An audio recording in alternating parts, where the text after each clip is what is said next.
तो बात करते हैं असेंबलीज जो हमें देखने को मिलती थी। जैसा कि मैंने आपको बताया था प्रीवियस लेक्चर के अंदर कि बुद्धिज्म जैनिज्म के अंदर जिस तरीके से गण और संघ ये भी एक प्रकार की असेंबलीज थी ना, जो कि देखने को मिलती थी। तो सदर्न किंगडम्स के अंदर भी हमें क्या कोई असेंबलीज देखने को मिलती थी। यहाँ पर स्पेसिफिकली बात याद रखना, यहाँ पर बात हो रही है साउथ इंडिया के किंगडम्स की। ठीक है, देखो, जो पल्लवास के जो इंस्क्रिप्शंस है ना, जो राइटिंग्स हार्ड सर्फेसिस के ऊपर पल्लवास के रूलर्स के ऊपर करी गई, वो हमें ये इस बात की तरफ इशारा करते हैं। देखो, सदर्न किंगडम से इसका मतलब ये जो असेंबलीज वाला जो हम कंसेप्ट पढ़ने जा रहे हैं, या तो ये इस चैप्टर के अकॉर्डिंग पूछ रहा हूं मैं आपसे, या तो ये पल्लवास के डायनेस्टीज के अंदर होता होगा ये वाला चीज। और बताना मुझे जरा, और कौन कौन कर सकता है असेंबली वाली चीज सदर्न किंगडम्स के अंदर? पल्लवास या फिर चालुक्यास, ये भी सदर्न किंगडम ना? चोलास भी बोल सकता हूं, बोल सकता हूं ना? ये चीज है चोला, चेरास, पांड्यास। ओवरऑल बता रहा हूं, मतलब मैं आपको कि अगर यहां पर ये बोल रहा है कि सदर्न किंगडम, तो डेफिनेटली साउथ इंडिया के किंगडम्स की बात करेंगे। ऊपर हमने पढ़ा था ना, ये जो पल्लवास थे, याद है ना आपको? पल्लवास और चालुक्य के सदर्न किंगडम थे, पता है ना ये? इसलिए वो बोल रहा है कि यहाँ पर असेंबलीज का ये फंडा होता था। देखो दिखा दूं ना, याद नहीं आ रहा क्या? ये रुको, हमने यहाँ कहीं पढ़ा था ना। ये देखो, ये रहा। Pallavas and Chalukyas were the most important ruling dynasties in south India. ये रहा। इसलिए यहाँ पर ये टॉपिक अब समझ के देखो, हेडिंग क्या लिखी हुई है, असेंबलीज इन सदर्न किंगडम। इसलिए वो पहली लाइन में बात कर रहा है पल्लवास की।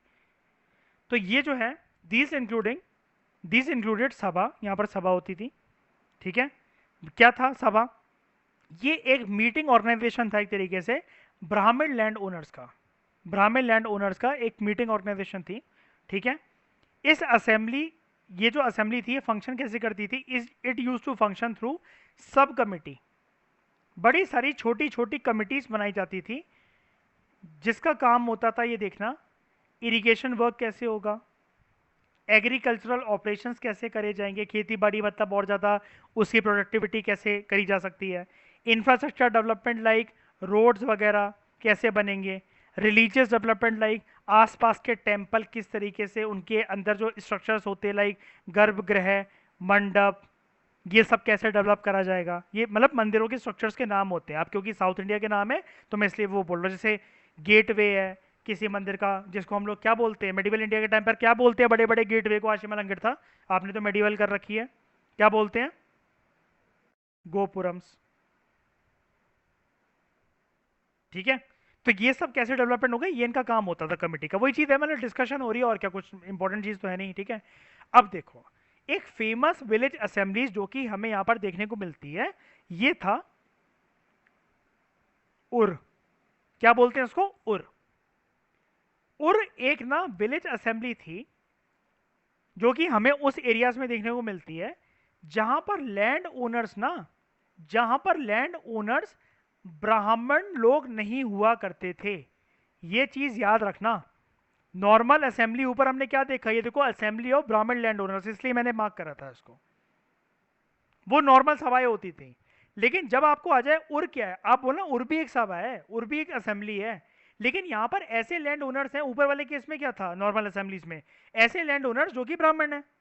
लेकिन उर में ऐसे लैंड ओनर जो कि ब्राह्मण नहीं है। क्यों?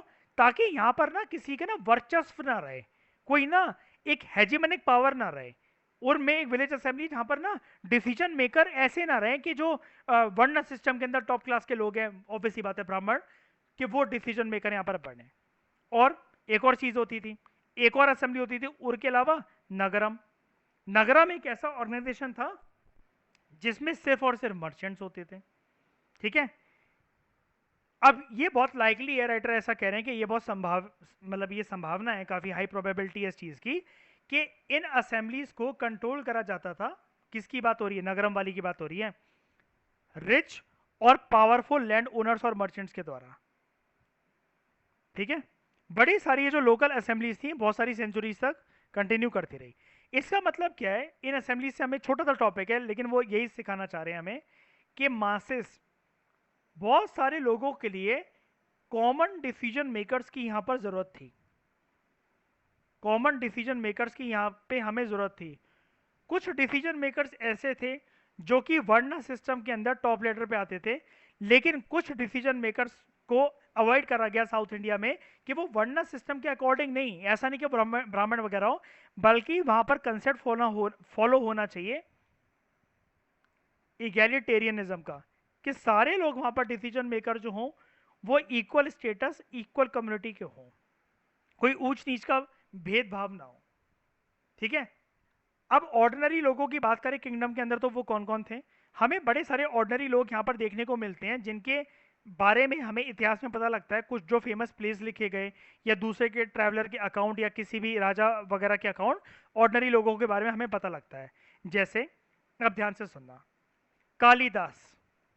कालिदास एक बहुत फेमस पर्सनैलिटी है हिस्ट्री के अंदर, और इनको इनके नाटकों के लिए जाना जाता है, प्लेस के लिए जाना जाता है, और राजा के दरबार में किस तरह की जिंदगी हुआ करती थी राजा के टाइम पे उसके बारे में डिपिक्ट करते हैं कालिदास अक्सर अपने प्ले के अंदर। ये प्ले राइटर थे एक तरीके से। ठीक है, इंटरेस्टिंग फीचर ये है इनके प्लेस के बारे में कि जो राजा थे और अन्य जो ब्राह्मण थे उनको ऐसा दिखाया जाता है कि वो संस्कृत बोल रहे हैं, जबकि औरतें और दूसरे मर्दों को दिखाया जाता है, ठीक है, जो कि किंग के अलावा हैं, ब्राह्मण्स के अलावा हैं, कि वो प्राकृत यूज कर रहे हैं। इसका मतलब काल हिंट निकालते हैं, चलो एनालिसिस करते हैं। कालिदास अपने प्ले के अंदर इस बात को सिद्ध कर रहे हैं कि संस्कृत वॉज अ लैंग्वेज जो कि आने वाले समय के अंदर, इस टाइम पीरियड के अंदर, कि वो कुछ ऐसी लैंग्वेज बन गई जिसके ऊपर हक जमाना शुरू कर दिया कि भाई इस लैंग्वेज को तो सिर्फ राजा ही बोलेगा या फिर ब्राह्मण ही बोलेंगे।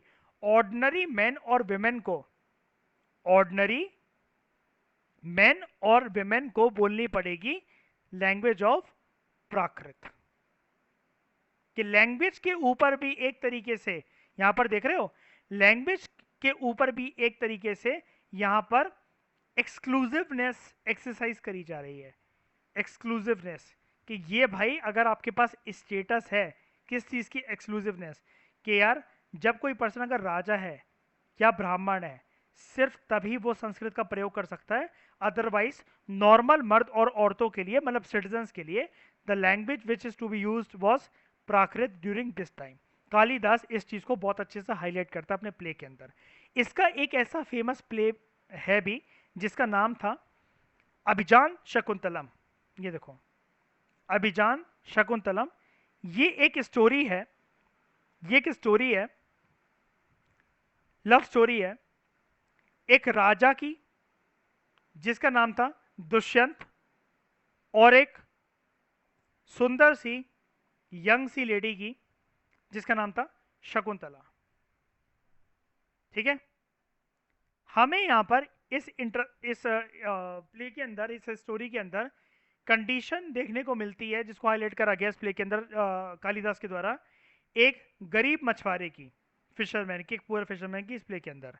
ठीक है, अब देखो, अब फिशरमैन फाइंड्स अ रिंग, ध्यान से समझना इसको, ये प्ले है कालिदास का एक्सट्रैक्ट एक तरीके से। अब फिशरमैन फाइंड्स अ रिंग, एक मछुआरे को एक अंगूठी मिली। ठीक है, एक मछुआरे ने, एक दिन क्या हुआ, वो नदी के किनारे मछलियां पकड़ रहा था, तो उसे एक बहुत प्रीशियस, अनमोल सी एक अंगूठी मिली। ठीक है, जिसको राजा ने, जिससे वो प्यार करता था दुष्यंत राजा, शकुंतला, उसको दी थी। ठीक है, लेकिन एक्सीडेंटली शकुंतला बैठी होगी कहीं पर नदी के किनारे, फिश ने उसको निगल लिया। ठीक है, जब ये उस अंगूठी के साथ ये बताने गया उसको कि मुझे मिल गई है, बताने जा रहा था, लेकिन किस्मत बेचारे की इतनी खराब थी कि पूरी बात इसको कहने नहीं दी गई। राजा के कोर्ट में पहुंचने से पहले जो गेटमैन थे राजा के, जो सोल्जर्स वगैरह थे, जो वॉचमैन थे, उसने पकड़ लिया कि ये मछुआरे, तू तो बहुत गरीब है, तेरे पास कहां से आ गई है अंगूठी, और इसके ऊपर इल्जाम लगाया कि तू नहीं चुराई है और अब तू शरीफ बनकर अब इसे वापस देने आ गया।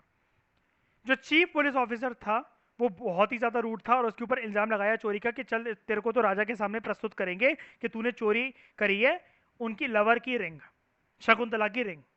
ठीक है, राजा खुश तो बहुत था जब उसने, ठीक है, ये इस अंगूठी को देखा, और उसने फिशरमैन को रिवॉर्ड करा, ठीक है, फिशरमैन को रिवॉर्ड करा, गुस्सा नहीं करा कि छोड़ो यार क्या रखा है इन सब बातों में यार, मेरी अंगूठी वो मिल गई और कम से कम ये लेकर आया, उसने जो भी बात कही हो अपनी उस डिटेल में, हम यहाँ कोई प्ले राइटिंग थोड़ी ना करने बैठे हैं, वो खुश हो गया, ठीक है।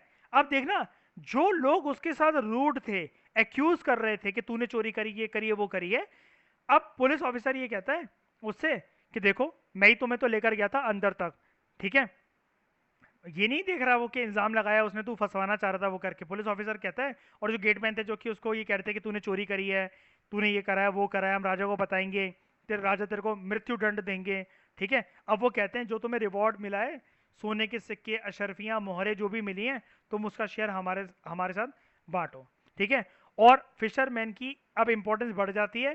फिर ये जो उसको मुंह नहीं लगाते थे, कहते थे गरीब मछुआरे और ये वो करके, फिर वो उसके साथ ड्रिंक एंजॉय करने जाते हैं। दोगलेपन एक तरीके से दिखाया हुआ है यहाँ पर, ठीक है। तो यहाँ पर ये लिखा हुआ है, do you think that if a poor man find something, और ये पुलिस को रिपोर्ट करता है, तो क्या उसको ऐसी ट्रीटमेंट होता है? तो यार गरीबी को लेकर तो लोग शक तो यही करते हैं, है ना, कि एक तरीके से अगर कोई पर्सन है, उसका पहनावा अच्छा नहीं है, कि कहीं पर भी कोई इंसिडेंट हुआ है तो भाई इससे पूछो, शायद से इसने ही लिया होगा, है ना।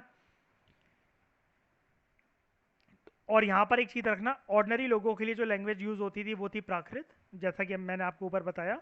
और बहुत सारे जो इंस्क्रिप्शन थे राजा इस टाइम पर प्राकृत लैंग्वेज के अंदर इंट्रोड्यूस करने लगे थे, क्योंकि इंस्क्रिप्शन का मकसद क्या होता है वैसे? हार्ड सरफेस के ऊपर लिखी जाती है तो मुझे पता है, इंस्क्रिप्शन का मकसद क्या होता है, रियल एम क्या होता है इंस्क्रिप्शन का? किस एम के? हाँ, वेरी गुड। ऑर्डर्स और मैसेजेस जनता तक पहुंचाना ताकि लोग इनको ओबे करें। तो जनता से अगर आपको कोई चीज़ बोलनी है, मैं खड़े होकर दिन भर तो उधर खड़ा नहीं रहूंगा कि बताने के लिए, ओ इधर आ सुन, मैं तेरे को एक बात बताता हूँ, तेरे को ऐसा ऐसा करना, मैं यहाँ कर आ जाऊँ। यहाँ पर एक तरीके से मुझे सिर्फ आज की जनरेशन को नहीं, आने वाले जनरेशन को भी ये चीज़ मैसेजेस में देनी है, ठीक है। तो यहाँ पर हार्ड सर्फेस के ऊपर लिखवा दिया मैंने, तो वो मिटेंगे नहीं मैसेज कभी। लेकिन जनता को तो समझ में आएगा ना, जब मैं उनसे उनकी लैंग्वेज में बात करूंगा। तो जो ऑर्डिनरी लोगों की, ऑर्डिनरी मैन एंड वुमेन की जो लैंग्वेज होती थी, जो कि इस टाइम पर वो कह रहा है कि आपसे प्राकृत है, यहाँ पर इस लैंग्वेज के अंदर इंस्क्रिप्शन लिखवाए गए थे, ठीक है।